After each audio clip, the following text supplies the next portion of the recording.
திருப்பாவை 27వ பாசுரம்.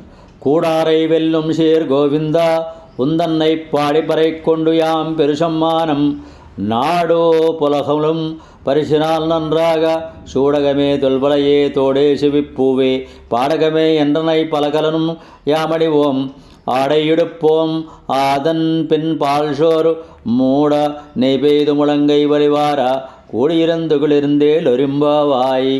ఈ పాశురంలో ఆండాళ్ తల్లి శత్రుంజయ గోవింద నిన్ను కీర్తించి నీ విచ్చడి వాద్యమును స్వీకరించి మేము కొన్ని బహుమానములను నీ దయతో లోకంలో ప్రశంసించుట్లుగా పొందవలను. మాకు గాజులు, సరములు, కడియాలు, చెవికమ్ములు, లోలకులు మొదలగునవి మేము ధరించవలను. స్నానమాడి కొత్త బట్టలు కట్టుకొని తర్వాత పాలనందు నెయ్యి పోసుకొని ఆ నెయ్యి మోచేతి నుండి జారుచుండగా తీయగా మీతో కలిసి భుజించవలను. ఇదే మా వ్రతమునకు ఫలము.